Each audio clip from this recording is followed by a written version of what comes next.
My name is Liana Theodoratou, and I am clinical professor of Hellenic Studies and the director of the AS Onassis program in Hellenic Studies at New York University.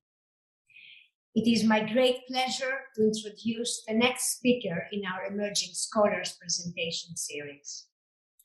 This series is organized and hosted by NYU Center for Ancient Studies, and I'm grateful to Matthew Santirocco and Mola Kohler for their very real support in this series. The Emerging Scholar series showcases the research of current PhD candidates, and we are particularly excited to engage in approaches to the study of the ancient world that incorporate non-traditional methods and materials. In this video, we will hear from Andres Carrete, who is a last year PhD candidate in the Classics department at the University of California, Santa Barbara. Right now, Andres has a UC President Dissertation Fellowship and is going to defend his dissertation later this spring. His interests include Greek tragedy, translation theory, ethics, philosophy, both political and ancient, and especially the Latin American reception of classics, with a focus on the Mexican reception of classics.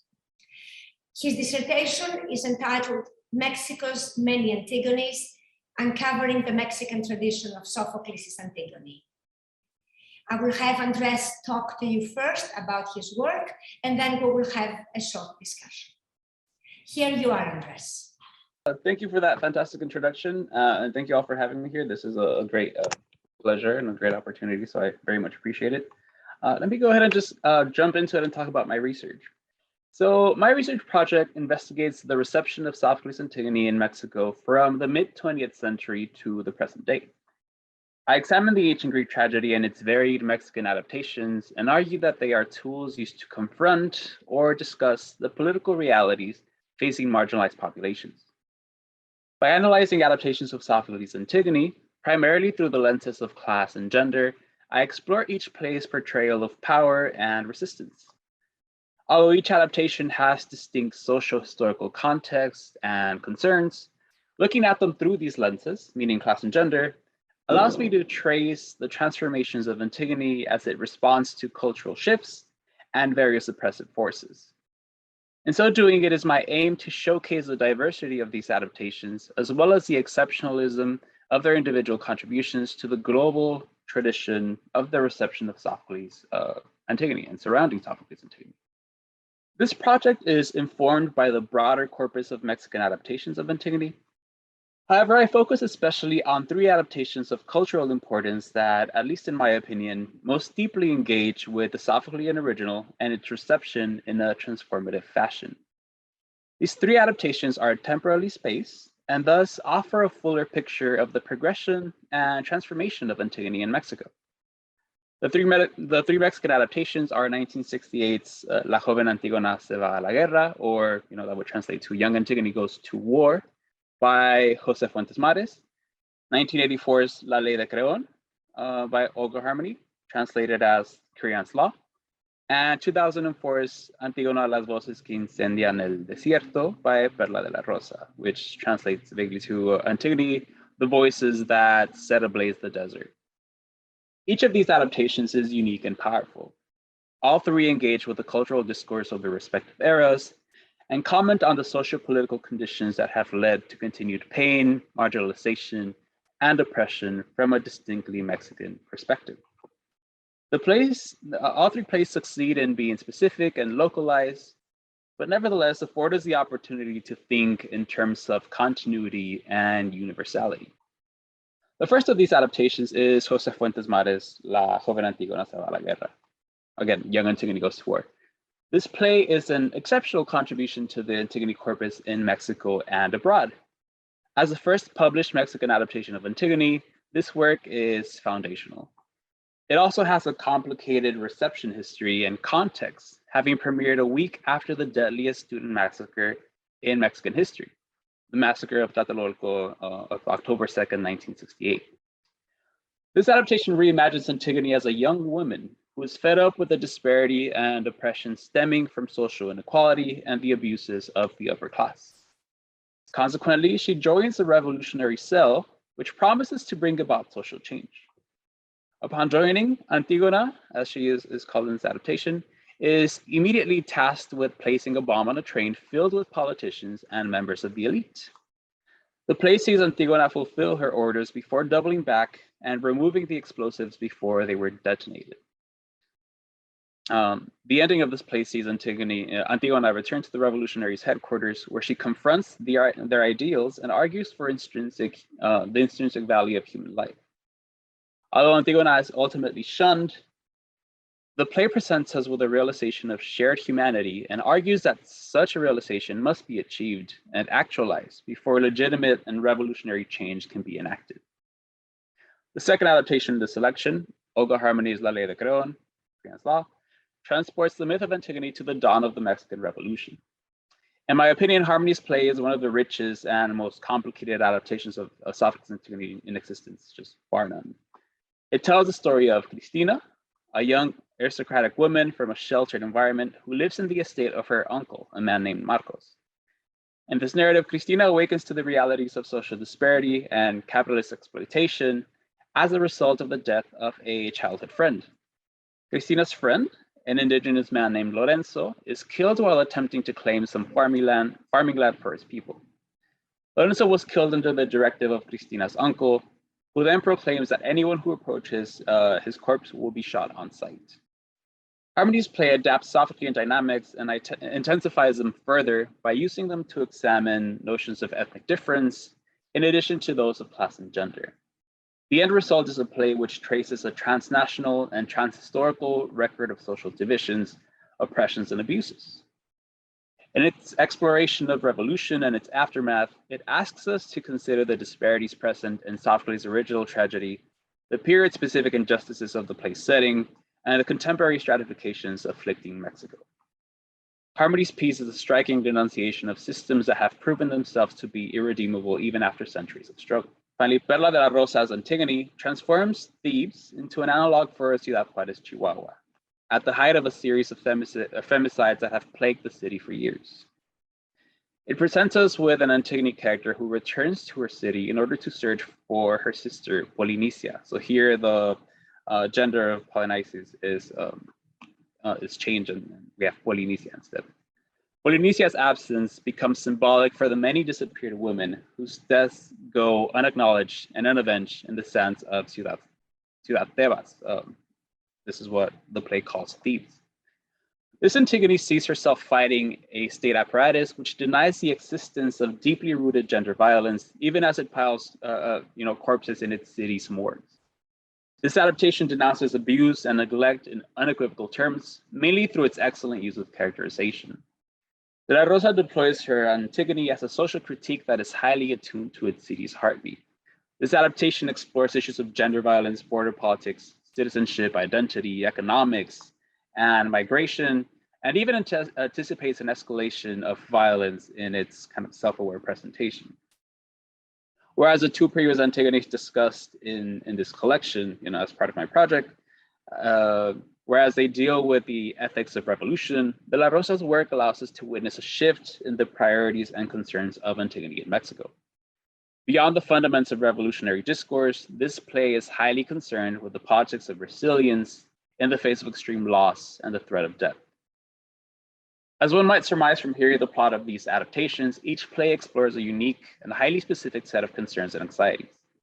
In order to make my analysis consistent and to treat these plays with the care and nuance that they deserve, I have approached them from two distinct fronts.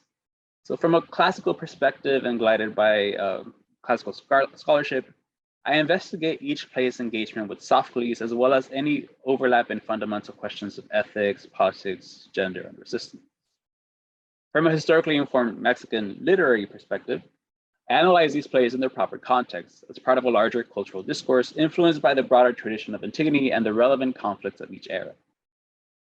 In highlighting these three adaptations, my intention is to demonstrate the diversity of conflicts and subject matters addressed through the reception of Antigone in Mexico. I believe that showcasing this diversity will necessarily complicate our interpretative categories and challenge long-held assumptions about Antigone in Latin America. By demonstrating the integrate discourse and differences present within a national context, I look to challenge our deployment of overly broad categorization efforts, which would lump the entirety of Latin American reception into a singular mode of interpretation. Although this is a driving force for my research, I see my project as potentially making additional contributions.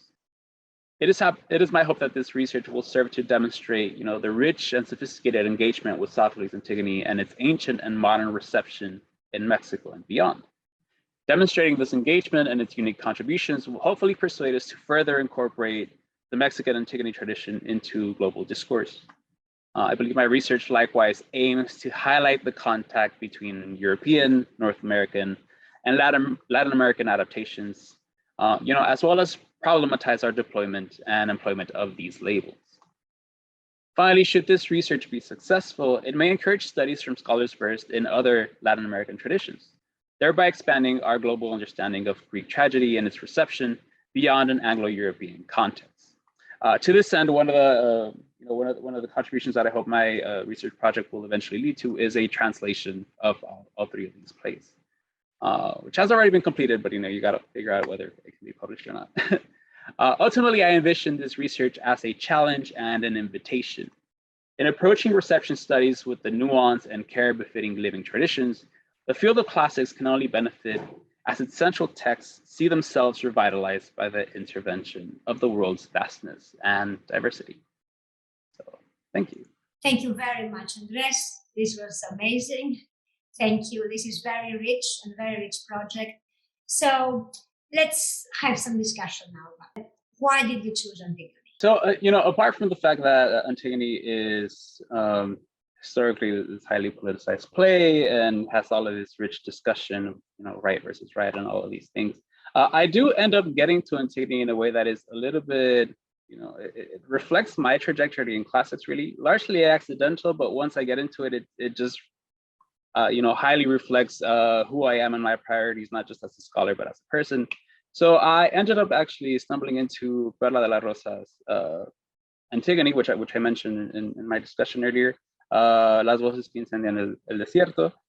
This is actually from, the city where I grew up. Largely, I am kind of your prototypical border child in the sense that I was born in El Paso, Texas, but, half of my life was lived in Ciudad Juarez. So I grew up, seeing in the news all of these stories about everything that was going on in Juarez, all of the unfortunate kind of violence, especially against women.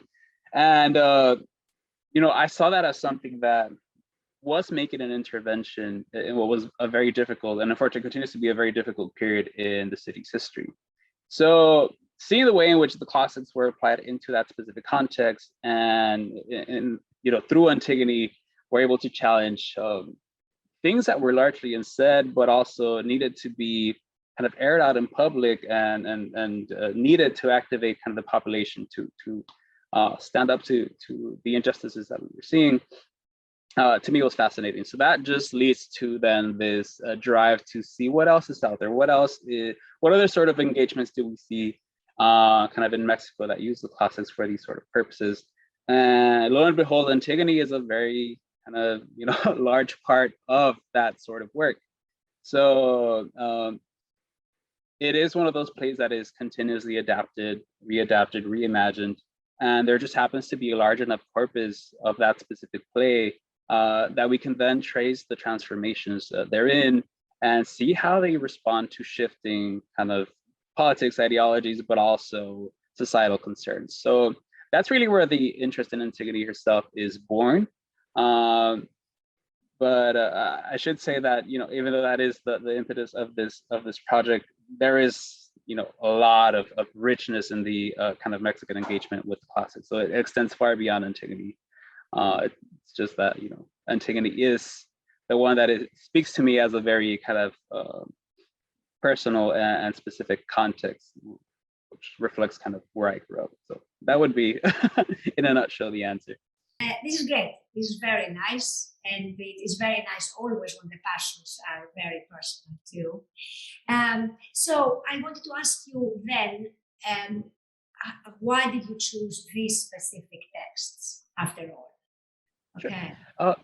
So in looking at the ever expanding chorus of Antigone, I think since I've started this project, I've stumbled upon 2 or 3 Antigones from the last 2 or 3 years essentially. The criteria that I really had for picking the plays that I wanted to work on specifically, the ones that I wanted to look at more closely, I really was interested in the plays that took the ancient tragedy and the myth of Antigone, but did something really transformative with it. And that is not to discredit any of the other plays in the corpus of Mexican Antigones. That is just to say that a lot of them, they have either a very concerted kind of interest in doing something smaller. So we have, for example, Antigones that will be just a small monologue on death, which are great, and there are definitely things that we can learn and extract from that sort of presentation. But I think the plays that really I see myself engaging with are the ones that take the myth and do something really transformative with it, do something that goes beyond it being, an adaptation of sorts. So I think all of these plays, if we were to read them in a vacuum without knowledge of Sophocles and Antigone, stand on their own as, dramatic accomplishments. And again, that is not to take away from adaptations that I did not choose for this selection, because they, in their own right, do this as well. It's just that I do see that the story beats, for example, of Sophocles and Antigone in those adaptations tend to be a lot closer. What we see in the adaptations that I have focused on is a more transformative approach. A lot of these, if you read the plot summary and just take out the name Antigone, they don't immediately seem recognizable.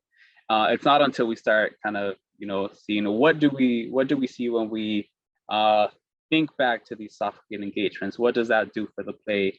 What sort of reading does it allow us to to really draw from the material? And I think those were the ones that were more interesting to me, and the reason why I focused on the plays that I did. And now I would like to ask you about each one of them a little bit, about the language of each one of them. So what role does language play in each adaptation? Do they approach language in the same manner? What is the overall style? Is it colloquial? Is it poetic? Is it very formal, informal? What would you say about these 3 texts that you chose to represent the Mexican Antigones, after all? Thank you. I really love that question. So I will do them in the order that I presented in them, which is also the chronological order. The first being José Fuentes Mares, La Joven Antígona se va a la guerra. It is in this, it's largely set in this revolutionary basement where we see these dialogues of revolution, highly political, but also highly philosophical. We end up with language that is kind of reminiscent of a Platonic dialogue in many ways. So back and forth between characters. Before we even see Antigone on stage, we have this entire dialogue between 2 revolutionaries who are discussing their political power, but also their role as revolutionaries. So the importance of giving yourself to revolutionary ideals entirely at the expense of individualism and stuff like that. And we have references to Sophocles. One of them makes fun of the other one for basically being trying to be the Sophoclean thinker. So the language in that particular play is highly philosophical. That being said, it is really kind of infused with this, with Mexican colloquialisms that make it a very distinctly Mexican play. We're talking about a very specific context. We have characters saying, when Antigone fails to put the bomb on the train, one of them is, kind of lamenting the fact that he really believed that she was one of them. And he says, parece la merita, verdad? Basically. So basically, she looks like the real deal, but in a very, northern Mexican sort of way, which is where the playwright is from. So highly philosophical, that particular one, but infused with these colloquialisms that speak to a specific, social cultural context. When we move over to Olga Harmony's La Ley de Creon, this is a play that is largely, kind of like a period piece. So it is set at the advent of the Mexican Revolution. So we're thinking the spring of 1910, essentially. And we see that, the language reflects that. So we see examples of characters that speak in a way that seems to us very antiquated in a sense, but it is also a reflection of what I believe to be the play's pursuits. So that play in particular has a very stark division of class and gender throughout its entire deployment, as well as ethnicity. So all of these things really kind of coalesce to give us a picture of division within the society that it is presenting. And I think it uses its language to reflect that. So, in terms of the volume of speech that people are allowed to participate in, so we see, for example, the upper class characters speak a lot more than kind of the lower class characters. But not just that, the manner in which they speak, the language that they use is very different. We'll see from, language which is a little bit more simplistic when representing lower classes, and language which is antiquated and largely, it's not necessarily elevated in the sense that it's inaccessible, but it is, distinctly marked as something that reflects a specific, class perspective, essentially. So we also see in this particular play the intervention of choruses. So the chorus becomes really important. We have large, really poetic choral passages that you almost want to wonder how many kind of actors were involved in this, because they seem massive. So language here becomes another tool for showcasing the divisions of the play itself. When we get to the third play, Perla de las Rosas, I think this is likely the one where we see the highest kind of degree of poetic language. So we see uses of metaphor that are, very, very kind of elaborate, but in a way that serves to present really this kind of otherworldly feel of Ciudad Tebas, this referent for Ciudad Juarez, as a city that is really plagued by the shadow of death. So, when Antigone speaks, her entrance on stage is her speaking to the city. She does this address to the city as this anthropomorphized really entity, really. And it feels really sad. It's a heavy kind of feeling. But she describes it as a city that is, battered by moaning winds, by a burning sun, desert sands that are just kind of what's the word I'm looking for? Implicated in this oblivion of the city's people. But it does so in a way that really kind of, again, the driving force for that is to activate the citizenry to realize just how bad things have gotten and what needs to be done to then really kind of escape that shadow of darkness and violence and death. And the way it does that is it's through its language and through its characterization by way of this language. So we see things that wouldn't normally be kind of presented or anthropomorphized here, using that highly poetic language to paint a really vivid picture of a city that is suffering and a populace that is suffering because of the the abuses of a state, essentially, that is complicit in perpetuating violence with impunity. So I think when we look at the differences in the language, that's really what comes to mind.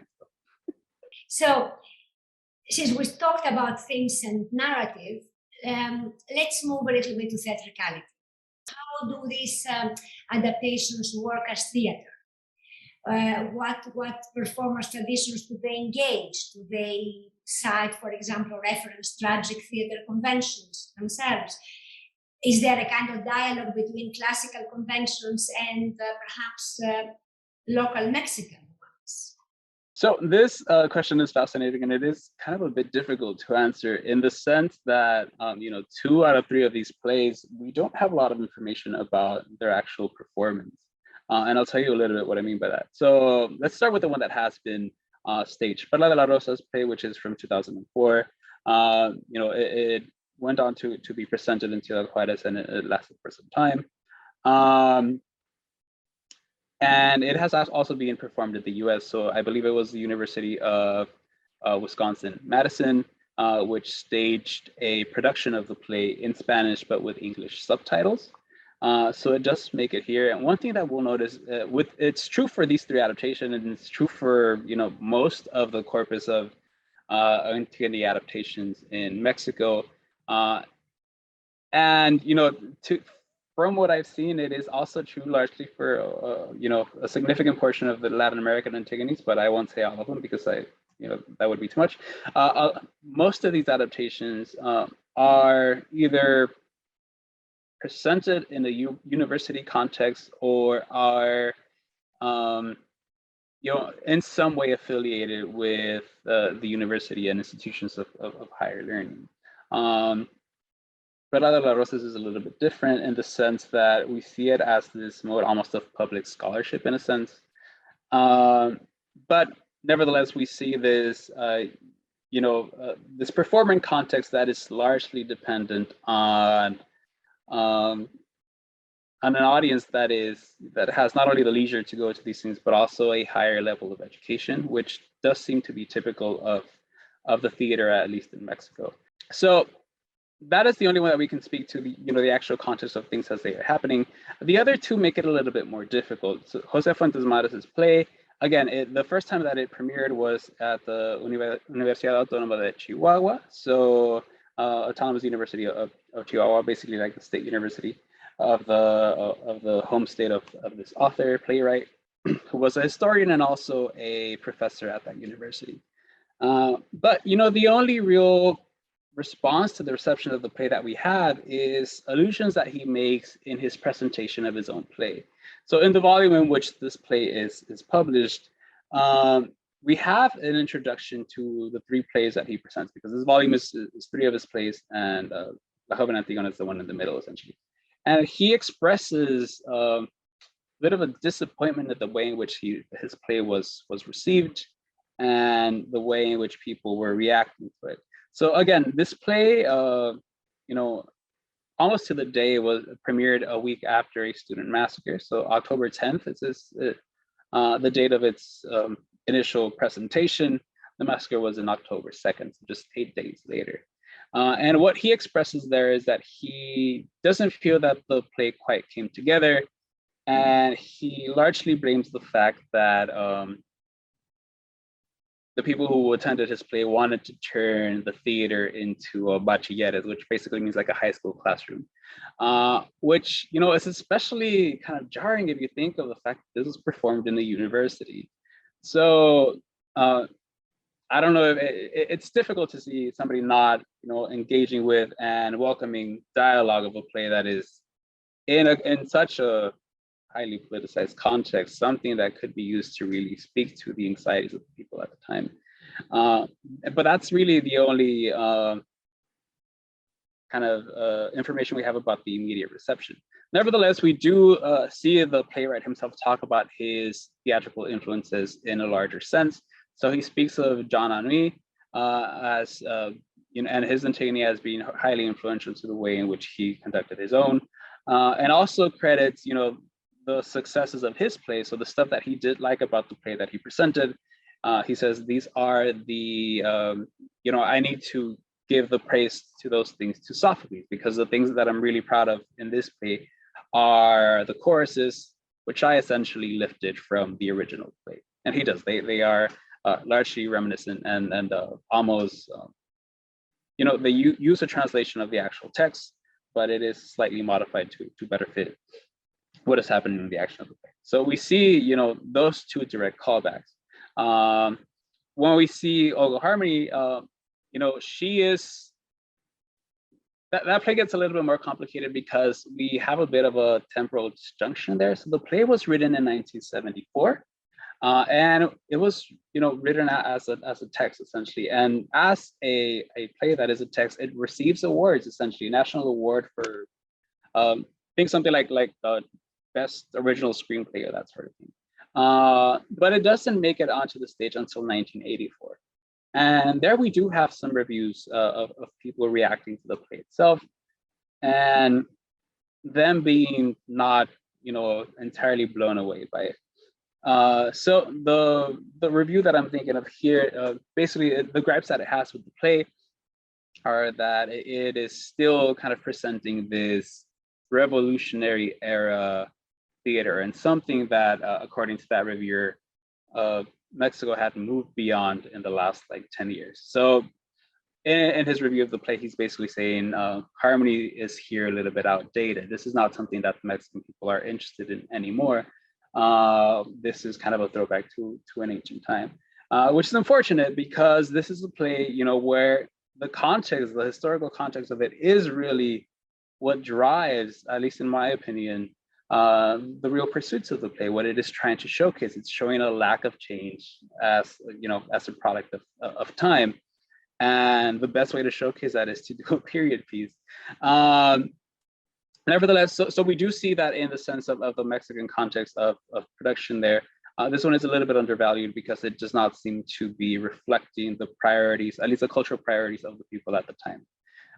That being said, it is engaging and seems to be, you know, presenting something that would have been perfectly okay a couple of decades before. So it is engaging with this almost like golden era sort of Mexican theater production. As far as the larger context, you know, apart from its, you know, very clear engagement with Sophocles' Antigone and with a lot of the dynamics therein, interviews with Harmony also state the fact that she was aware of and interested in the Antigone of John Anouilh. So Anouilh and Brecht really are the two most influential playwrights for, I want to say, the elaboration of the reception of Antigone in Mexico. And I would say that their two plays are probably more influential even than Sophocles' Antigone itself. So I think a lot of playwrights will engage with those two and then come to Antigone, as opposed to it being the other way around. One thing I failed to mention with Perla de la Rosa is that she, you know, her influence of those two is very clearly Brechtian, and I've actually had the opportunity to speak with her. She's the story to that is a little bit strange, but my mom introduced me to her just randomly. She's like, I know her. But I was able to talk to her. She says, you know, Brecht was really important in me writing this play, not so much because of what he does with Antigone, but his use of the prologue. His use of the prologue is something that to me is extremely useful, but also extremely influential. And you'll see that if you read her play, you know, we have the action of what Antigone is actually going through, but the play itself is interwoven with these narratives of just quotidian life in Ciudad Tebas. And it really juxtaposes what Antigone is going through with the realities of an average citizen, which really, you know, work to demonstrate the thematic pursuits of the play and the difficulties that the people are going through. So. Great, thank you. I was going to ask you anyway about Anouilh and Brecht. Now you covered it. So one thing that I very much liked about the project is that you problematize the concept of a singular Latin American interpretation of Antigone. And I wanted to ask you, how exactly do you challenge this concept in your work? You say, for example, by narrowing your scope to a national context, which is absolutely fine and legitimate. But if you place these adaptations into the context of the global reception of Antigone, and you absolutely should, you must probably have to refer to other Latin American versions before you even go to the rest of the world. Right. And how exactly, through what lens do you analyze the relationships between the local and the international? I would like to ask. And you just talked about Brecht and Anouilh, which is fine, so you can answer any way you want this one. So, you know, one of the things that is a difficulty of reception in general, especially in Latin America, is the fact that it is, you know, a very new field of study. It is something that is, you know, has garnered a lot of interest lately, but again, that is new interest, and there are not as many specialists that can do, you know, justice to these works in the way that they deserve, essentially. So I think something that I'm in a privileged position, and I'm very, you know, thankful for this, is the fact that I have access not only to the language but also the culture. So you know, I am Mexican, so it allows me to engage with all of these texts in a level that might not be entirely accessible to other people coming into reception. So why focus on a national context, and what does that do for what I'm trying to do with this project? Well, my aim is to show that, you know, even in thinking of a national context, it is difficult to make kind of sweeping statements about the reception of Antigone. we can find some commonalities, some general things that we can notice, like, oh, Antigone does this in the Mexican context, or Antigone is usually displayed in this way, which is what has been the drive to do in these large studies of Latin American reception, which are foundational to my work, and I think very important. But whenever you do work that is generalizing, you end up losing a lot of that nuance. I think one of the most important works, at least to my research, was from an Argentinian scholar, Romulo Pianacci, who in 2015 published this volume, just looking at different Antigone adaptations in kind of separate national contexts. So he has a section on Peru, Argentina, Panama, Bolivia, Mexico, Dominican Republic, and he goes in and summarizes the plays and gives a few kind of his critique of a few of the things that go on, gives us kind of thematic overviews and things like that. And what he ends up doing at the end is this kind of concluding section where he speaks of what happens to Antigone when she makes it to Latin America. And there are some generalizations there that are made. For example, Antigone is always going to be fighting state power. She's always going to be mourning Polynices in some way. So Polynices is somebody who becomes this emblem for the marginalized. And Creon as this character who is an irredeemable oppressor. So these are, in his view, the things that are constant throughout Latin America. Similarly, when we come from an Anglo-European tradition, I'm thinking here of a feminist reading of Antigone from Fanny Soderbeck. She has things that she thinks are, representative and almost elemental to Antigone in her, reception after 1968. So Antigone is always a woman.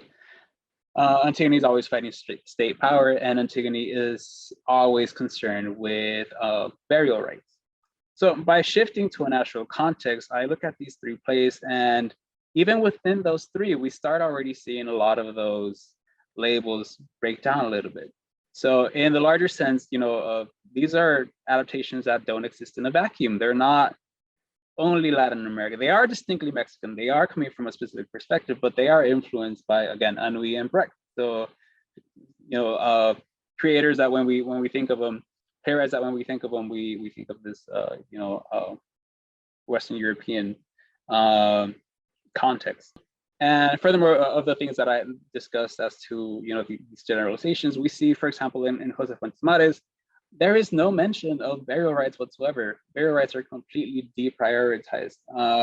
Antigone is not fighting state power. She's fighting, a revolutionary cell. They're the ones that come to, most closely resemble Creon in that specific play. So that already challenges a bit of a few of our preconceptions. When we move to Olga Harmony, again, we don't see somebody fighting state power. We see a woman fighting somebody who benefits from state power, who is an emblem of everything, and a symbol of everything that is wrong because of how society is structured. But it's not somebody who is representative of the state itself.